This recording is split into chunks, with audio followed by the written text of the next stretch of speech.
Every 4 years, soccer teams from all around the world have the opportunity to compete in the World Cup for global recognition. And this year, in commemoration of the 2018 World Cup, Hugo Boss decides to release Boss Bottled United. And the fragrance even came with this cool soccer ball. How do you use one of these things?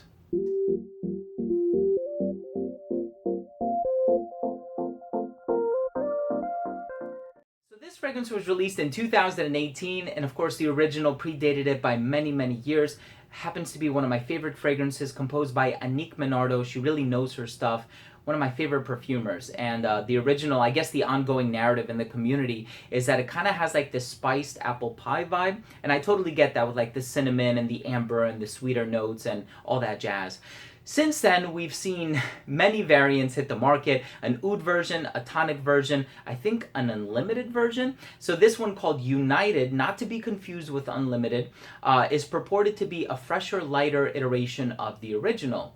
Or at least that's what I thought when I first read the note breakdown online. Thinking of notes like spearmint, peppermint, an ozone accord, it certainly does sound lighter. That's actually not what I got when I first smelled it at Macy's, which is where I subsequently ended up purchasing my bottle. Another fun fact before I dive into the smell is that Hugo Boss is a German company, and Germany actually won the World Cup 4 years ago. They've actually won the World Cup, I think, 4 times. So let's go ahead and start things off. So here's the presentation for Hugo Boss Boss Bottled United. You have the black box here with a silhouette of the bottle outlined in silver. And then the bottle is a magnet for fingerprints, but it's all good. Highly reflective, doubles as a mirror. On the very bottom here, you have a sticker with your serial number printed on top of it. This is where you need to look if you're trying to authenticate your purchase. The cap for this one clicks into place. Unlike some of the other Boss Bottled scents that I have in my collection, you can pick this one up from the cap. And the distribution on the atomizer is really nice. Let's go ahead and continue with the smell. Now, as soon as this fragrance opens up, I actually thought it was going to be a lot brighter than it ended up being, with notes like spearmint and peppermint. And I just keep going back to the most recent release by Mr. Burberry, or Burberry, I should say, and the fragrance is called Mr. Burberry Indigo.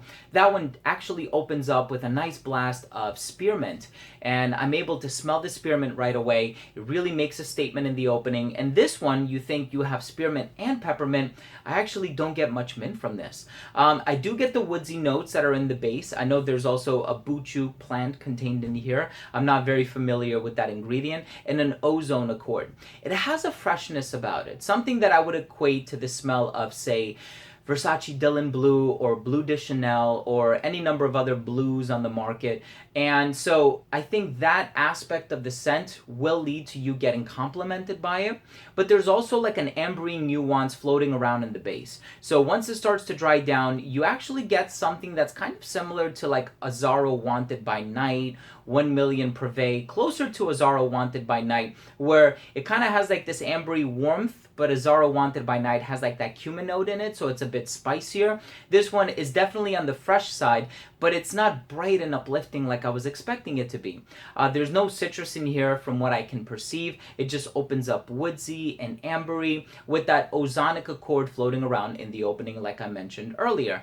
So just think Bleu de Chanel crossed with Azzaro Wanted by Night, and you strip it of its spicy components, and that's pretty much what you get here.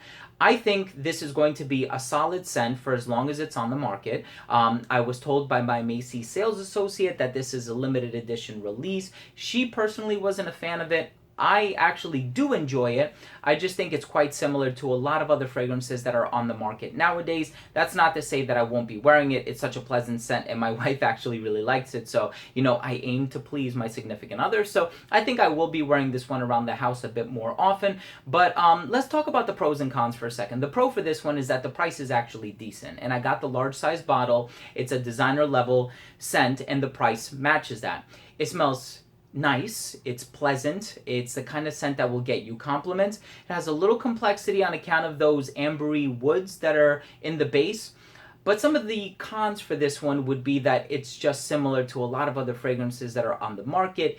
It is a limited edition release from what I hear, so if you end up falling in love with the scent, you're not going to be able to get it after a while.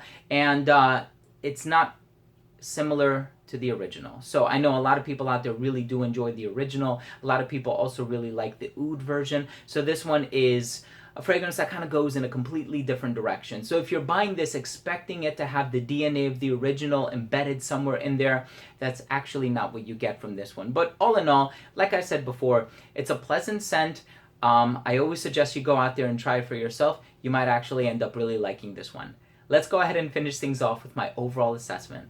Now, first up, I took a look at the uniqueness and the overall smell, and this scent is not totally unique. I mean, it does smell like a lot of other scents that are on the market nowadays. It has a fresh vibe, although not on account of the spearmint and the peppermint that I thought I was going to get at least, but it has like a Bleu de Chanel Versace Dylan Blue freshness about it with like an ambery warmth in the base. I think it's a pretty cool scent. It's just similar to a lot of other scents on the market nowadays. In terms of the longevity, it was okay. I got about 5 to 6 hours. Projection was really soft though. Versatility for this one, because of the performance or lack thereof, I think you can actually wear this one in the hotter weather. I don't think it's going to choke anybody out. And as far as the compositional nature goes, because it is a bit warm, I would wear this one in the colder weather as well. Anybody of any age can wear this one. It does lean a little bit masculine on account of the woods, but if it's your thing, definitely go ahead and wear it. Don't let my review convince you to do otherwise. And lastly, presentation. I think it's kind of cool. Actually, at first, my Macy's sales associate told me they didn't have it in stock because I told him it was a silver bottle. And he didn't have the tester out at the time because I went like the day that it came out. And so he saw this, and I guess he assumed that it was a black bottle in there as opposed to the silver bottle that it looks like. But I actually do like it. It's quite reflective. And if I had to give this one an overall verdict or a final summation, I would say that I think it's a nice scent. It's definitely not my favorite from the line.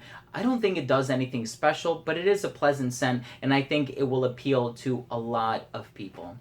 So there you have it, ladies and gentlemen. That was my review of the brand new Boss Bottled United. If you own or have tried any fragrance from this line, please let me know what you think. Leave a comment down below. Also, please don't forget to subscribe for future videos, and remember to enable notifications by clicking on the bell. This way you never miss any of my future content.